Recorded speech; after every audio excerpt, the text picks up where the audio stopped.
오늘은 사도행전 1장입니다. 신약 성경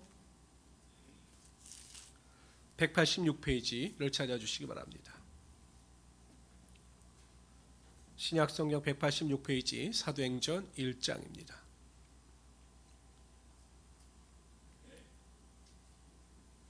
사도행전에 대한 전체적인 서론을 살펴보도록 합니다. 앞에 보시고요. 사도행전의 저자는 의사 누가입니다. 누가가 누가복음을 지은 사람입니다. 그래서 보통 누가와 사도행전을 예전에는 한 권의 성경으로 봤습니다. 그래서 어떤 사람들은 누가와 사도행전을 하나로 엮어서 누가행전이라고 부르는 사람들도 있습니다. 그러나 이제 분리를 한 이유가 뭐냐면 누가는 복음서고 이 사도행전은 역사서입니다. 그러니까 초대교회 역사를 다 다루고 있기 때문에 이 사도행전을 역사서로 분류했습니다. 그러니까 신약 성경에서는 교회 역사를 다루고 있는 유일한 책이 성경이 이 사도행전 하나밖에 없습니다. 보통 복음서 4권, 역사서 1권, 그 다음에 요한계시록, 예언서 1권, 그리고 나머지는 다 서신서, 편지 형태입니다. 그래서 이 사도행전의 저자는 누가다라는 것을 기억하시고 누가복음도 같이 기록했다. 수신자는 데오빌로입니다. 데오빌로. 이 데오빌로라고 하는 사람이 누가복음 1장 3절에 보면 데오빌로 가카요라고 사도 바울이 부릅니다. 누가복음에는. 그래서 이 가카요라고 하는 존칭을 통해서 아마 로마의 고위 관리가 아니었겠는가라고 생각합니다. 이 데오빌로라고 하는 것은 그렇다고 그 사람의 본명 같지는 않아요. 왜냐하면 이 데오빌로라고 하는 의미가 하나님의 사랑을 받은 자 혹은 하나님을 사랑하는 자라고 하는 의미이기 때문에 뭐 로마 사람이 모태신앙이나 어렸을 때부터 믿지 않은 이상 그런 이름을 가질 리는 없다. 아마 예칭이지 않겠느냐라고 보고 있는 겁니다. 그러니까 항상 이 누가복음과 사도행전을 잘 기억하시면 됩니다. 핵심절은 1장 8절이에요. 이 1장 8절을 이해하면 사도행전 전체의 구조를 이해할 수가 있습니다. 다시 한번 읽어봅시다. 사도행전 1장 8절 읽습니다. 시작. 이 정도는 외우는 게 좋겠죠? 시작. 오직 성령이 너에게 임하시며 너희가 권능을 받고 예루살렘과 온 유대와 사마리아와 땅끝까지 이르러 내 증인이 되리라 하시니라. 예수님께서는 성령을 약속하십니다. 그럼 성령을 받게 되면 성령 충만을 받게 되면 너희가 무엇을 받는다고요? 권능. 뭘 받는다고요? 권능. 이 권능의 헬라어 원어가 두나미스입니다. 두나미스. 근데 여러분 이 두나미스라고 하는 헬라어에서 파생된 영어가 뭐냐면 다이나마이트입니다. 다이나마이트. 그러니까 여러분 성령을 받게 되면 다이나마이트와 같은 능력이 임하게 된다라는 것이죠. 그럼 능력을 받아서 무엇을 하냐? 유대와 사마리아와 땅끝까지 이르러 예루살렘 온 유대와 사마리아와 땅끝까지 이르러 내 증인이 되어야 한다라는 것입니다. 근데 여기 중요한 게 여기예요. 예루살렘과 온 유대와 사마리아와 땅끝까지. 그러니까 사도행전의 내용이 예루살렘의 내용, 유대와 사마리아의 내용, 그리고 땅끝까지의 내용으로 나뉩니다. 1장부터 8장까지는 예루살렘에서 일어났던 성령의 역사와 사도들의 행적을 기록하고 있어요. 그런데 기점이 뭐냐면 이 사도들과 제자들이 예루살렘 성에서 놀라운 축복의 능력, 부흥의 능력이 나타나니까 분명히 예수님께서는 유대와 사마리아와 땅끝까지 이르러 내 증인이 되라 이렇게 명령하셨는데 이 부흥이 일어나니까 유대와 사마리아로 흩어질 생각을 하지 않는 겁니다. 여기가 좋사오니 뭐 3,000명 남성만 5,000명씩 회개하니 예루살렘 교회를 관리하기도 힘든데 우리가 언제 유대 땅까지 퍼져 나가겠느냐. 그냥 여기서 그냥 예루살렘만 관리해도 우리가 힘들다 이 생각을 하고 있을 때 하나님께서 스데반 집사의 순교를 통해서 이들을 흩으셔요. 핍박이 맞아. 그래서 9장서부터 12장까지가 유대와 사마리아에 대한 이야기입니다. 빌립 집사가 사마리아 지역에 가서 복음을 전가할 때 놀라운 능력이 일어나고 베드로와 요한이 파송되는 이야기가 9장부터 12장 13장부터 28장까지가 사도 바울을 중심으로 한 로마까지 땅끝까지의 선교의 이야기를 다루고 있는 것입니다. 그래서 우리가 사도행전을 기억할 때는 1장부터 8장까지는 예루살렘에 관한 이야기, 9장부터 12장까지는 유대와 사마리아에 관한 이야기, 13장부터 28장까지는 사도 바울을 통한 로마 세계 끝까지의 이야기다. 세상 끝까지의 이야기다. 이렇게 땅끝까지의 이야기다 기억하시면 된다는 것이죠. 기억하시겠습니까? 계속 반복할 테니까 걱정하지 마세요. 왜냐하면 우리는 우리 자신을 믿으면 된다, 안 된다? 안 된다. 그러니까 여러분, 근데 이 구절을 외우시면 좋아요. 오직 성령이 너희에게 임하시면 너희가 권능을 받고 예루살렘과 온 유대와 사마리아와 땅 끝까지 이르러 내 증인이 되리라 하시니라. 기억하시고 우리 1절부터 3절까지 읽도록 하겠습니다. 오늘은 여러분들이 먼저 1절을 읽어주세요. 읽습니다. 시작.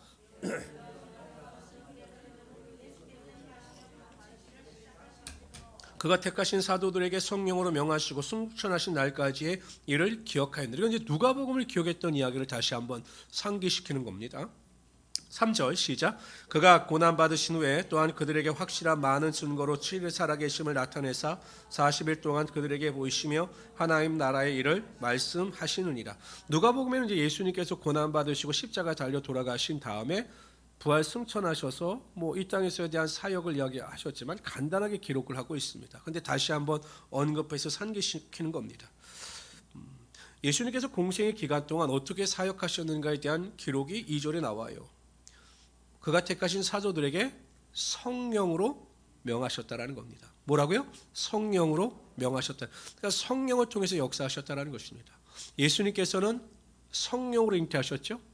성령으로 잉태가 되셨습니다. 그 예수님께서 세례 요한에게 세례를 받으시고 공생의 기간을 시작하실 때 하늘로부터 비둘기와 같이 성령이 임했습니다. 그리고 예수님 하나님의 선포, 내 사랑하는 아들이다 라고 하는 선포가 있으셨습니다. 예수님께서 40일 동안 공생의 기간을 사역을 시작하기 전에 40일 동안 광야에서 금식하면서 기도하실 때 성경에 보면 성령께서 예수님과 함께 하셨다라고 기록합니다. 그러니까 예수님께서 사역 기간 내내 성령님과 그 능력과 권능을 함께 가지고 사역을 하셨다는 거죠.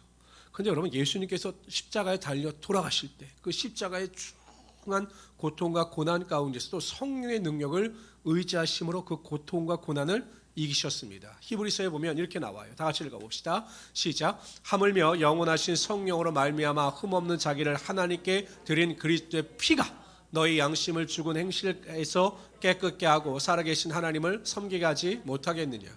보세요. 성령으로 말미암아 흠없는 자기를 하나님께 드린 그리스도의 피.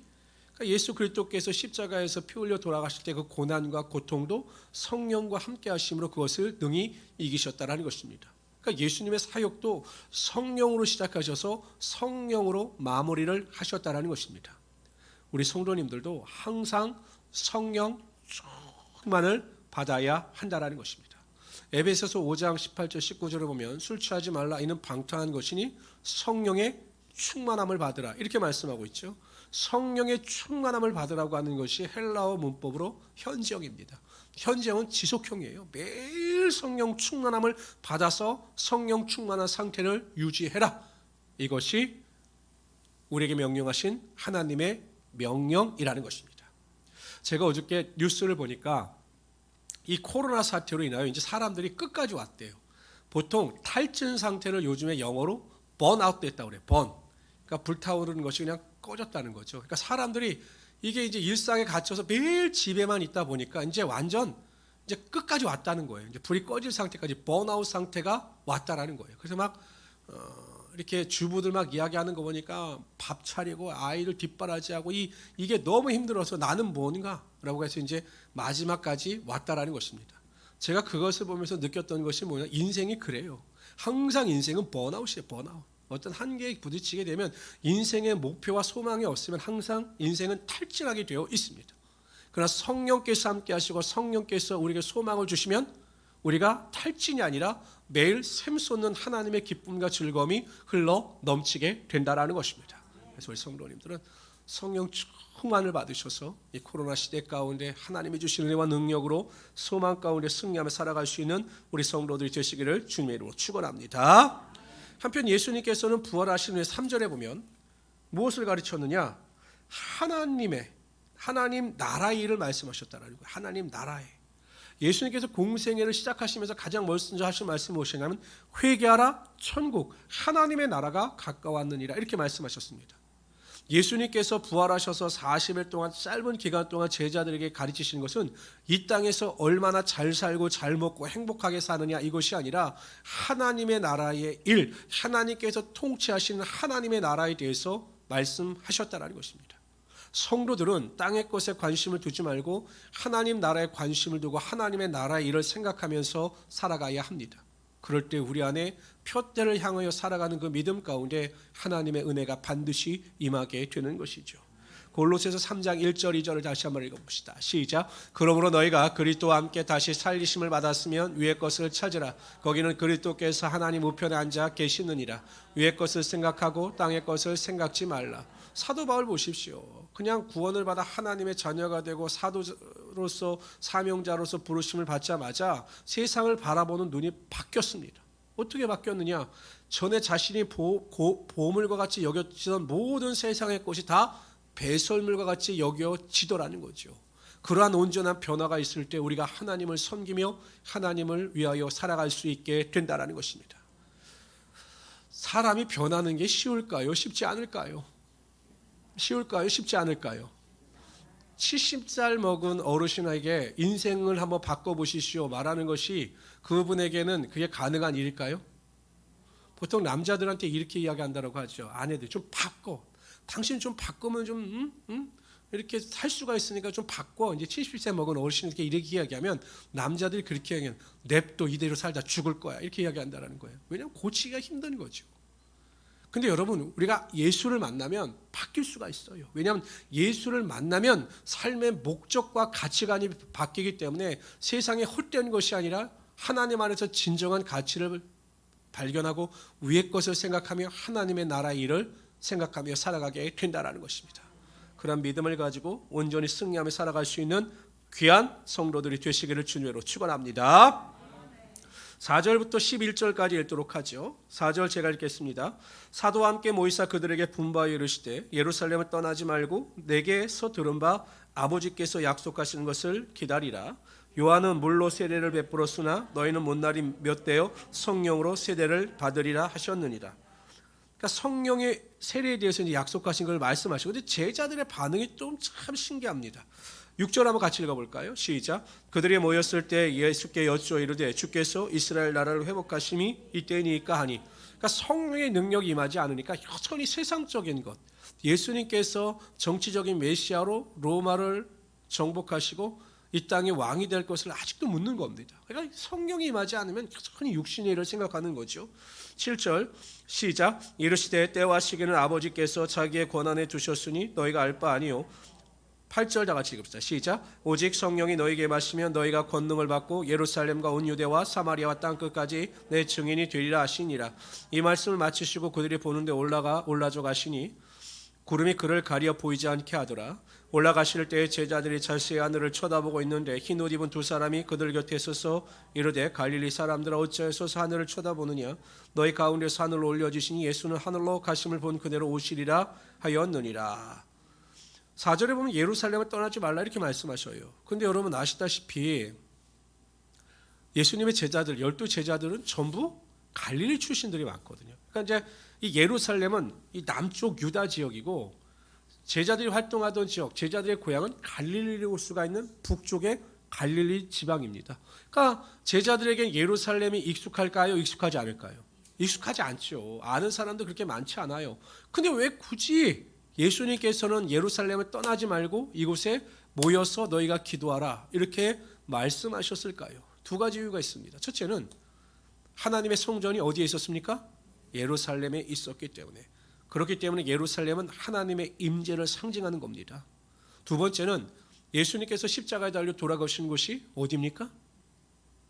예루살렘입니다. 그러니까 예수님께서는 예루살렘 성전이 있고 예수님께서 십자가에 달려 돌아가신 영적인 의미가 있는 곳이기 때문에 교회의 머리 대신 예수 그리스도가 돌아가신 이곳에서 교회가 처음 세워지기를 원하셨던 것입니다. 그래서 예루살렘을 떠나지 말고 모여서 너희가 기도하라. 그 명령을 하셔서 보면 이제 마가의 다락방에 모여서 기도합니다. 이제 골고다 언덕길을 올라가는 쪽에 제가 예루살렘 가보니까 거기에 마가의 다락방 굉장히 큽니다. 저희 성전보다 크더라고요. 제가 가서 보니까 2층에 있고 저희 성전보다 큽니다. 거기에서 모여서 제자들이 예배하게 되었던 겁니다. 그러면서 말씀하시기를 저는 그래요. 아니 그냥 올라가시면서 바로 성령의 세례를 주시면 얼마나 좋겠습니까?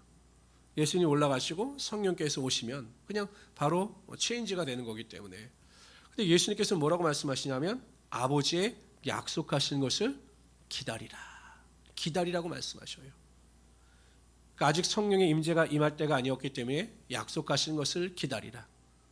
약속을 믿는 자는 기다릴 수 있어요. 그러나 약속을 믿지 않는 자는 어떻습니까?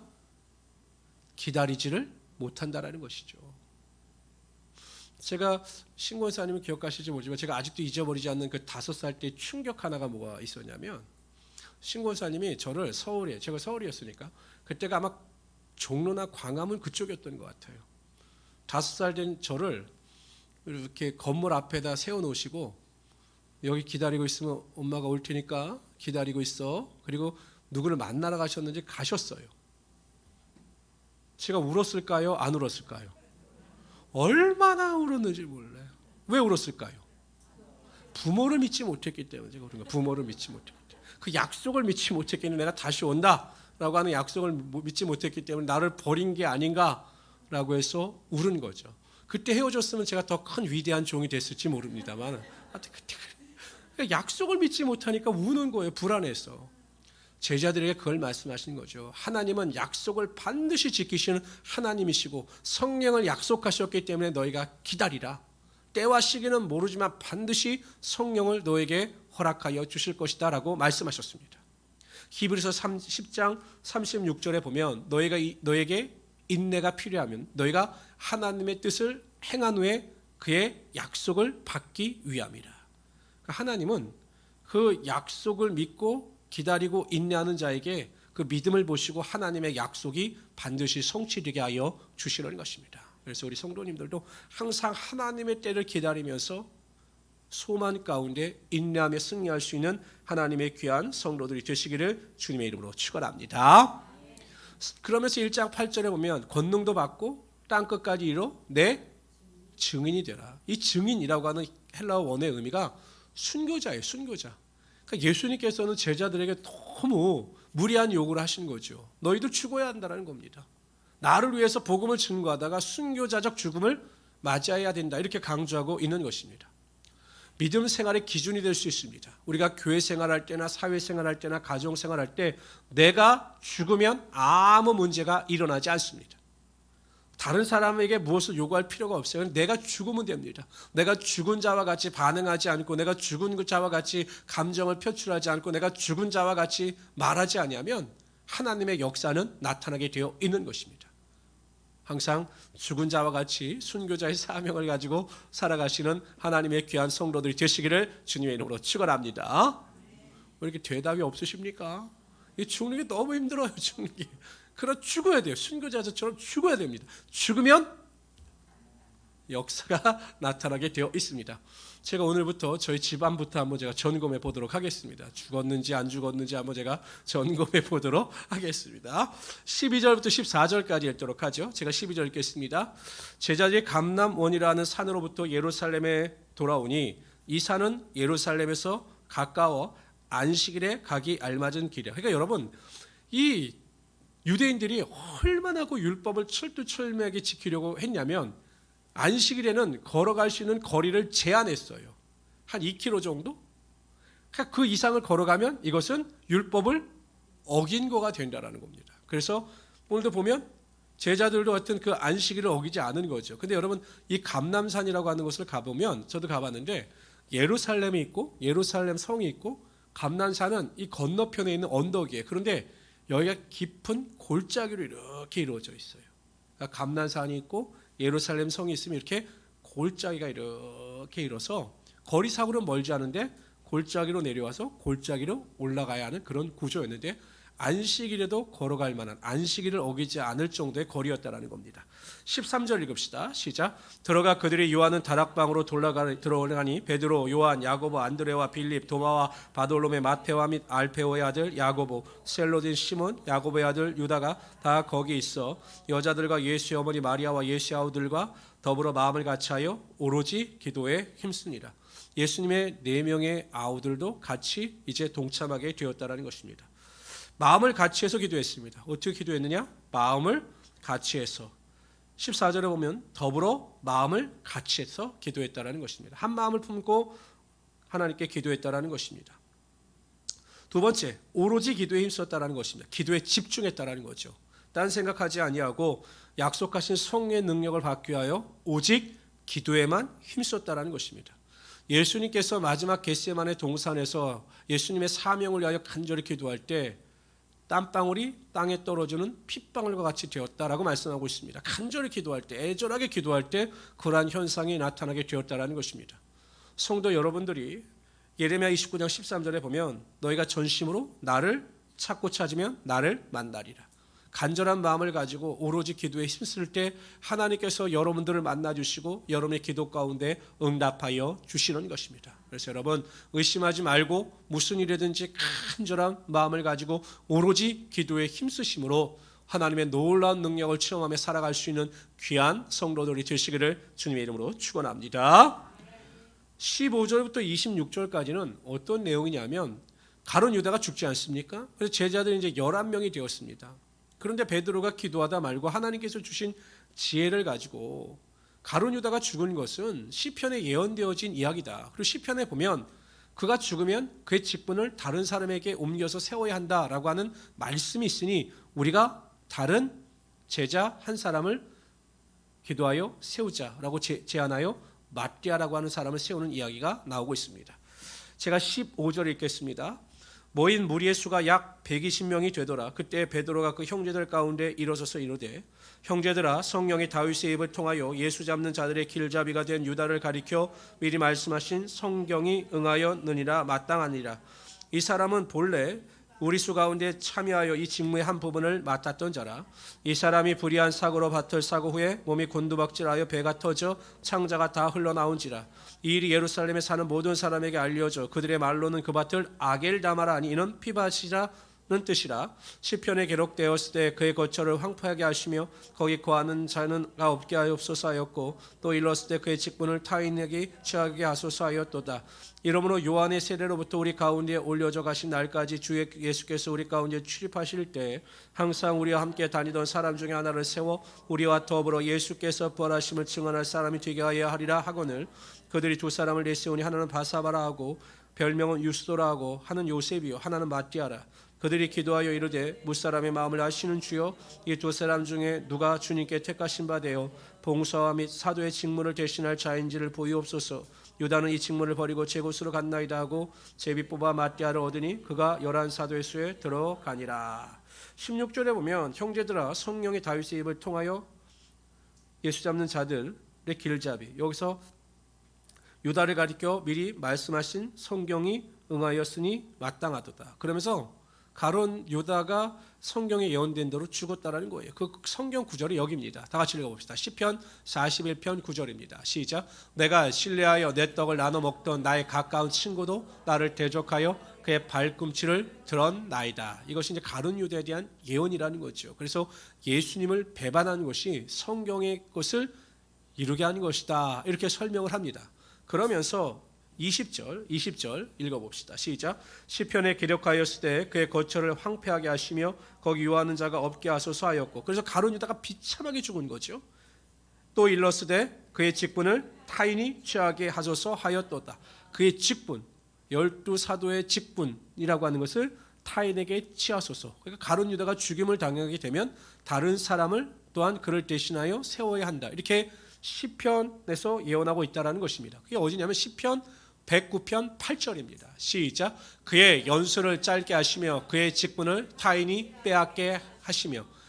8절 그 위에 보면 악한 자들에 대한 이야기가 나와요. 그 악한 자들의 연수를 짧게 하시며 그의 직분을 타인이 빼앗게 하시며. 이 구절이 하나님께서 가룟 유다를 대신하여 다른 사도를 제자를 세우러 가신 구약의 말씀이다라고 베드로가 이야기하고 있는 거죠. 여러분 베드로 대단하지 않습니까? 아니 갑자기 베드로가 갑자기 바뀌었습니다. 그냥 겁쟁이 베드로, 어떻게 보면 전혀 지혜롭지 못하던 베드로가 구약을 꿰고 있어요. 어떻게 이것이 가능했는가? 한 가지 이유밖에 없습니다. 우리가 전절에 살펴봤지만 오직 기도에 힘쓸 때 하나님께서 그 기도 가운데 지혜를 주심으로 말미암아 세상이 줄 수 없는 놀라운 지혜의 능력이, 말씀의 능력이 그에게 임하게 하여 주셨다라는 것이죠. 그래서 여러분 우리가 말씀을 읽기 전에, 성경을 읽기 전에 반드시 필요한 것이 무엇이냐? 하나님께 대한 기도입니다.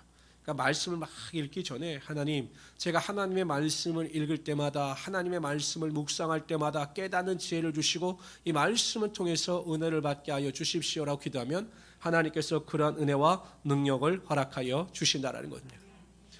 12 제자를 뽑을 때 그들은 스펙을 보지 않았습니다. 근데 어떻게 보면 참 한국 교회 같은 경우는 목회자들을 청명할 때 보면 전 이것도 잘못됐다고 보는데 꼭 유학 갔다 온 목사님들, 박사학위를 가진 목사님들을 우선순위로 봐요. 저는 그건 참 세상적인 기준이라고 봅니다. 어디 마띠아나 여기 다른 누구죠? 한 사람이 제가 갑자기 요셉, 두 사람 부를 때 스펙 봤습니까? 안 봤어요. 기도하고 세웠습니다. 그들에 대한 스펙과 경력은 전혀 나와 있지 않아요. 그들이 구한 것은 하나님의 마음에 누가 합한 자인가, 그것을 알기를 원했고 하나님께서 뜻하시는 대로 하나님께서 선출하는 것을 믿고 제비뽑기를 했을 때 마띠아를 세우게 되었던 것입니다. 성도 여러분, 항상 우리의 마음의 중심이 하나님께로 향해 있고 우리의 마음의 중심을 보시는 하나님께서 우리의 믿음의 중심을 보시고 우리의 삶의 역사하심을 믿으심으로 마음이 하나님께로만 향하여 가시는 우리 귀한 성도들이 되시기를 주님의 이름으로 축원합니다. 2장으로 넘어갑시다. 사도행전 2장입니다. 188장입니다. 마침내 사도행전 2장에 성령에 대한 역사가 나와요. 근데 성도님, 제가 한번 여쭤봅시다. 저희 교회가 이제 올해가 10주년이 되는데 이 사도행전을 제가 몇 번 강의했을 것 같습니까? 여러분 한번 기억하셔요? 사도행전 들은 기억이 있으십니까? 제가 강의를 몇 번 했을 것 같습니까? 감사합니다. 항상 이렇게 뭐 레드선도 아니고 항상 이렇게 잊어주셔서 감사합니다. 새벽 예배까지 포함해서도 3번 했어요. 지금까지 보니까 2015년에 한 번 했고 2018년에 한 번 했고 올해 하는데, 더 놀라운 사실은 제가 그때하고 한 설교가 전혀 다르다라는 거예요. 초대해 보니까 또 설교가 또 바뀌어요. 그래서 그때하고 전혀 내용이 다 틀립니다. 그러니까 하나님께서 때를 따라 말씀을 통하여 우리에게 주시는 은혜가 다르다라는 것이죠. 그래서 그걸 기억하시고, 저도 너무 놀랐습니다. 내가 왜 이때 이렇게 설교를 했지? 이게 있는데 참 많은 은혜를 주셨어요. 1절부터 4절까지 읽읍시다. 1절 시작. 오순절 날이 이미 이름에 그들이 다 같이 한 곳에 모였더니 후련히 하늘로부터 금하고 각한 바람같이 성령의 능력이 임합니다. 바람 같은 소리가 있어 그들의 앉은 온 집에 가득하며, 3절 시작. 마치 불의 혀처럼 갈라지는 것들이 그들에게 보여 각 사람 위에 하나씩 임하여 있더니, 참 이상하지 않아요? 왜 불이면 불이지, 아니 바람은 바람이라고 표현하셨는데 왜 불은 불의 혀처럼이라고 말씀하셨을까? 왜 불이 혀처럼 보인다라고 말씀하셨을까요? 이것을 상징하는 것이 방언의 은사를 상징하는 겁니다. 방언, 말의 은사, 혀의 은사. 그래서 3절에 나오는 겁니다. 있습니다. 시작. 그들이 다 성령의 충만함을 갖고 성령이 말하게 하심을 따라 다른 언어들로 말하기를 시작하니라. 오순절날 성령의 능력이 임했습니다. 예수님께서 6월절에 돌아가셨죠. 6월절에 돌아가시고 40일 동안 계시다가 한 10일 정도의 시간이 흐른 뒤에 오순절날 마가의 다락방에 성령의 불이 임한 겁니다. 그러니까 예수님께서 하나님의 약속을 믿고 기다리라, 그럴 기간이 한 10일 정도밖에 안 되는 겁니다. 근데 왜 오순절날, 꼭 오순절날 성령의 능력이 임하게 하셨느냐라는 것입니다. 몇 가지 의미가 있습니다. 첫 번째는 농업적 배경입니다. 보통 여러분 이 오순절은요, 이스라엘 백성들이 광야에서 만나와 메추라기를 먹고 하나님께서 주시는 대로 농사짓지 아니하고 길쌈도 하지 아니하고 그냥 주시는 은혜로 먹었습니다. 그런데 가나안 땅에 들어가서 농사를 지어 수확을 거두게 되죠. 보리수확. 그때를 기념하여 드린 날이 바로 오순절입니다.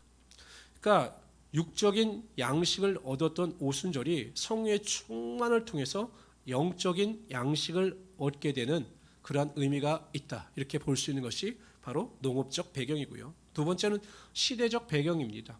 어쨌든 오순절은 여러분 새로운 백성, 새로운 하나님의 자녀로서 가나안 땅에 들어가서 하나님의 약속을 통해 새로운 생활을 시작하게 된 자들에게 주어진 하나님의 은혜거든요. 왜냐하면 저는 이제 다른 삶을 살아가니까 마찬가지로 하나님의 자녀로서 구원을 받아 새롭게 변화된 자들에게 필요한 은혜, 성령의 능력을 부어주시기 위하여 오순절에 성령의 능력을 부어주셨다. 이렇게 우리가 또 볼 수도 있다라는 겁니다. 근데 제가 보기엔 굳이 오순절에 가장 큰 의미가 있었던 것 중에 하나가 농업적 배경도 있고 역사적 배경도 있지만 제가 생각하기엔 그 오순절날 사람들이 가장 많이 모였기 때문입니다. 6월절이 지나고 이제 오순절이 되잖아요. 3대 절기는 보통 6월절, 오순절, 장막절이거든요. 근데 여러분 오늘 성경에도 보면 오순절을 지키기 위해서 세계 각국에 흩어져 있던 유대인들이 예루살렘으로 다 모였습니다. 한 번에 세계 곳곳에 복음이 퍼져나가게 가장 좋은 조건을 갖춘 날이 바로 이 오순절이었어요. 나중에도 보면 로마 교회 같은 경우는 어떻게 세워졌는가를 잘 몰라요. 그런데 추측하기는 오순절날 이 땅에 왔던 예루살렘에서 은혜를 받았던 무명의 성도가 가서 로마 교회를 세운 것이 아닌가라고 추측을 하기도 합니다. 이처럼 여러분 많은 사람, 세계 각국의 모든 사람들이 모였을 때가 복음의 능력의 확장성에 있어 최고의 적기였기 때문에 하나님께서 오순절날 성령의 능력을 허락하신 것이 아니겠는가라고 추측할 수 있다는 것입니다. 오늘 본문에 보면 다 같이 한 곳에 모여서 기도할 때 성령의 불이 그들에게 임했습니다. 120명이 모인 그곳에 성령의 불이 각각의 사람의 머리 위에 임했습니다. 여러분 구약시대에는 하나님께서 많은 사람들, 대다수의 사람들에게 성령의 능력을 주신 것이 아니에요. 성령의 능력을 누구에게 주셨느냐? 하나님의 특별한 사명을 감당할 그 사람에게만 성령의 능력을 일시적으로 주셨던 겁니다. 성령이 사역을 끝나면 또 떠나가요. 그래서 구약시대는 그런 성령의 특징이 있었는데 오순절날을 계기로 구하는 모든 자들에게 만민에게 성령의 능력이 부어지게 되었다는 것입니다. 마태복음 18장 20절에 보면 두세 사람이 모인 내 이름 모인 그곳에 나도 그들 중에 있느냐 이렇게 말씀하셨습니다. 여러분 집에서 가정에서 혼자 기도하는 것도 하나님께서 은혜를 부어주십니다. 그러나 우리가 모여서 기도할 때 성령의 능력뿐만 아니라 우리의 기도의 능력이 반드시 나타나게 되는 것이죠. 생각해 보세요. 예수님께서 만약에 굳이 모여서 기도할 필요가 없었다라고 생각하셨으면 그냥 갈릴리로 다 돌아가서 니네 집에 머물면서 알아서 각자 기도하라. 그러면 내가 능력을 부어주겠다. 이렇게 하실 수도 있었습니다. 모여서 기도하라.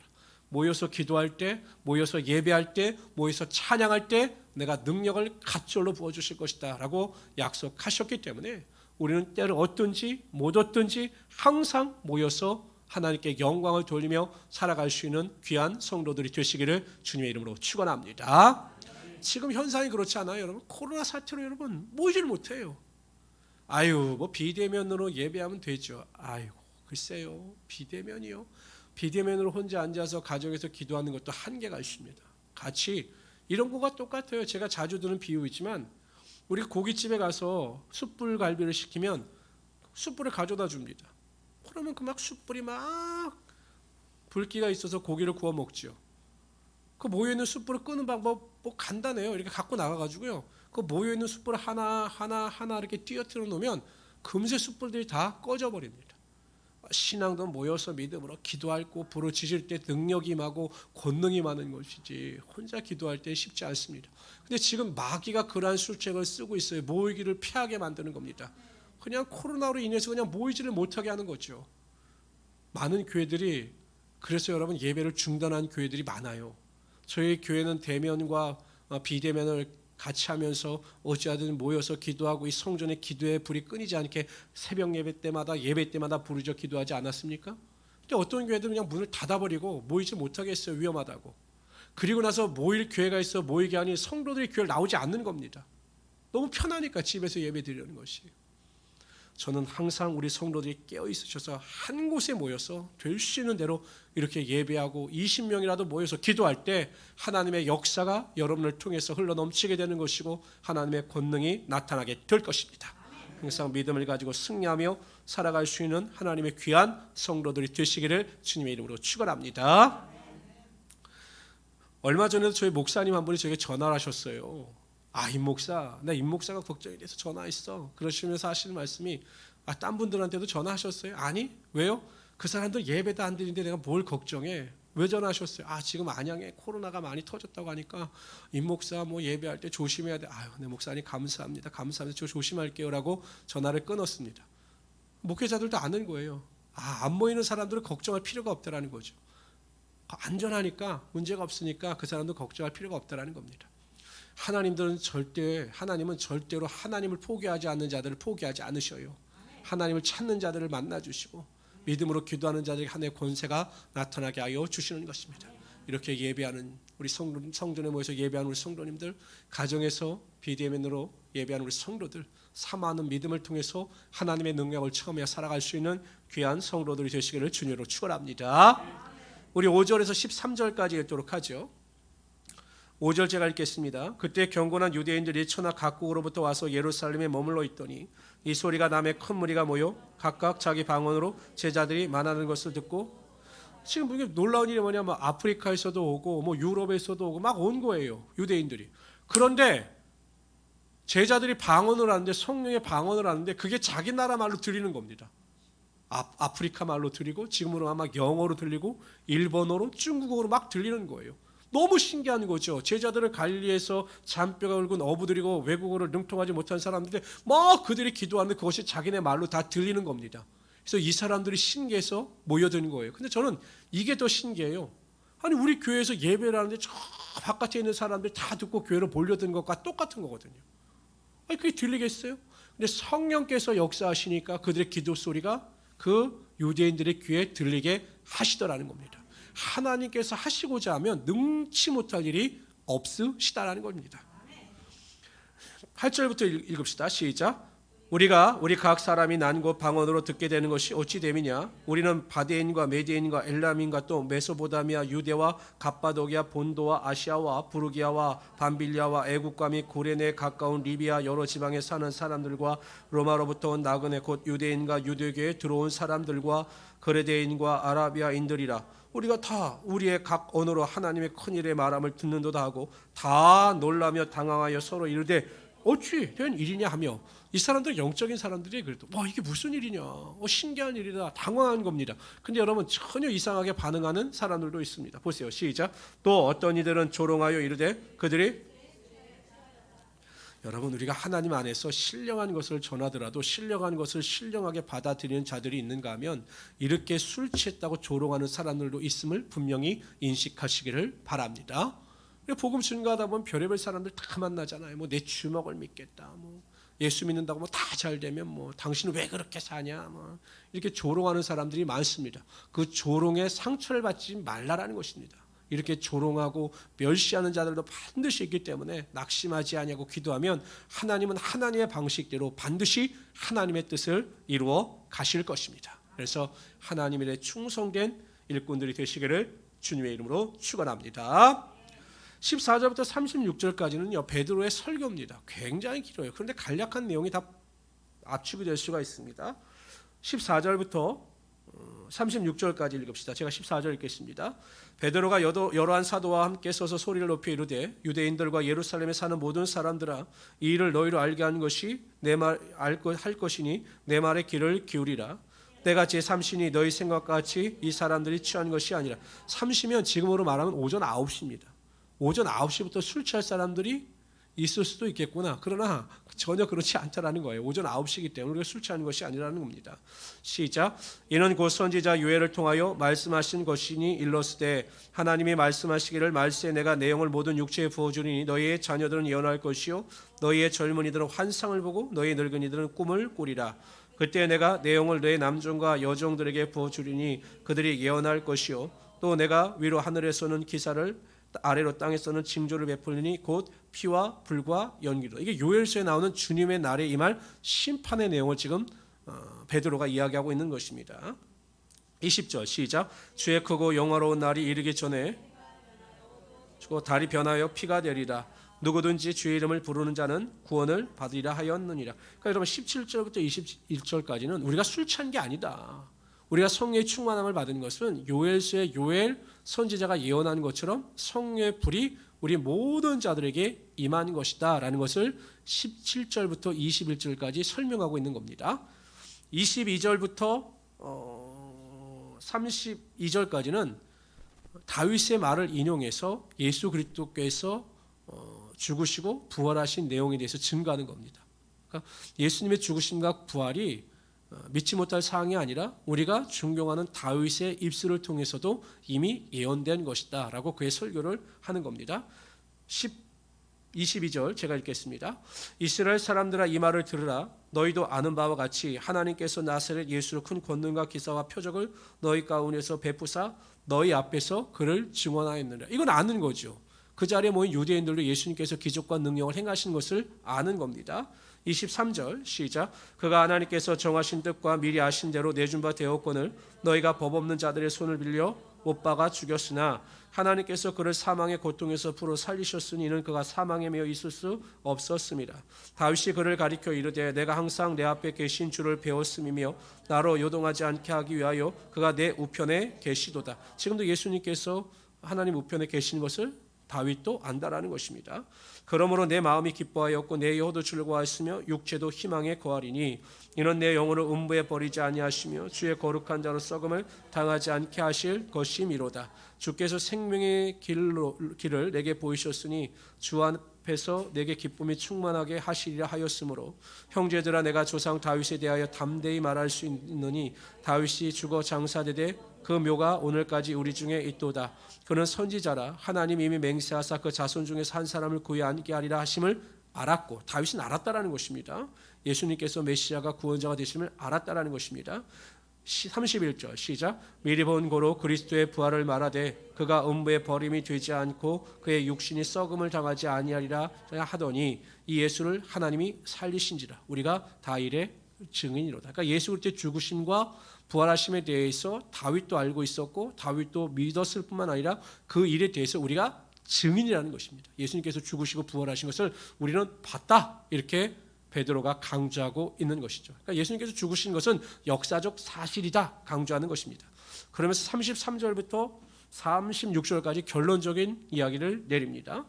제가 33절 읽겠습니다. 하나님의 오른손으로 예수를 높이심에 그가 약속하신 성령을 아버지께 받아서 너희가 보고 듣는 이것을 부어 주셨느니라. 다윗은 하늘에 올라가지 못하였으나 친히 말하여 이르되 주께서 내 주에게 말씀하시기를 내가 네 원수로 네 발등상이 되게 하기까지 너는 내 우편에 앉아 있으라 하셨도다 하였으니 36절 다 같이 읽읍시다. 시작. 그런즉 이스라엘 온 집은 확실히 알지니 너희가 십자가에 못 박인 이 예수를 하나님이 주와 그리스도가 되게 하셨느니라. 거기를 밑주십시오. 핵심이 겁니다. 사도 베드로가 하고자 하는 설교 핵심이 이 예수를 하나님이 주와 그리스도가 되게 하셨느니라.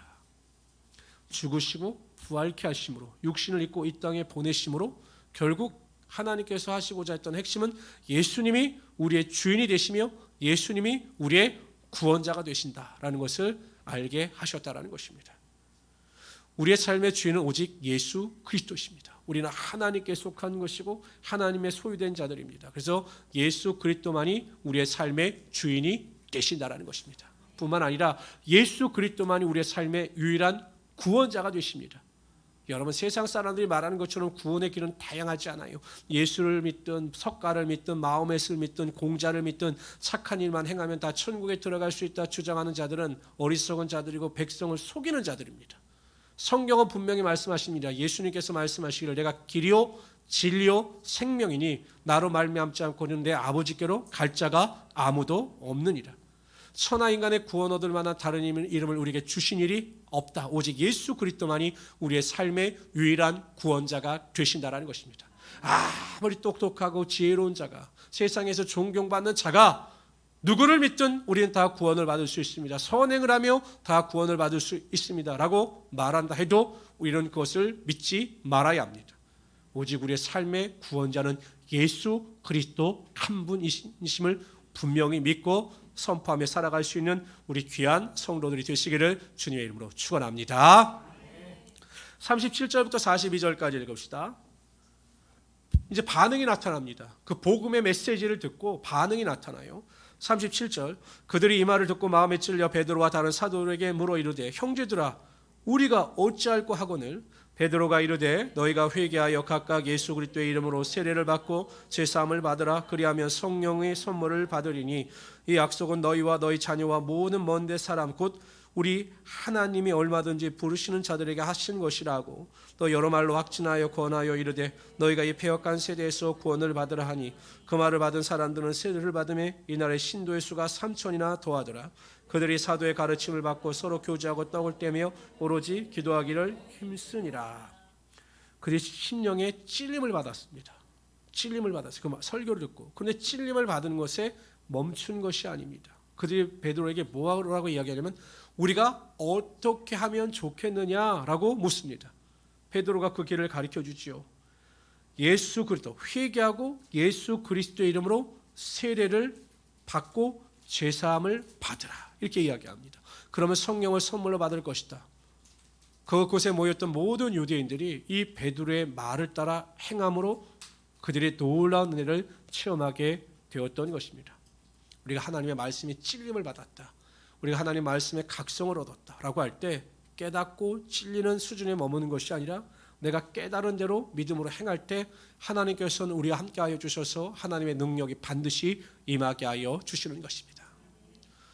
뿐만 아니라 오늘 보면 그 변화를 받은 사람들이 어떻게 살았느냐. 42절에 보면 가르침을 받았고 서로 교제하고 떡을 떼며 성찬을 했고 오로지 기도하기를 힘썼다라는 것입니다. 우리 성도의 삶이 이래야 된다는 거죠. 우리가 가르침을 받아야 합니다. 서로 그리스도 안에서 아름다운 교제를 나누어야 합니다. 오로지 기도에 힘을 써야 합니다.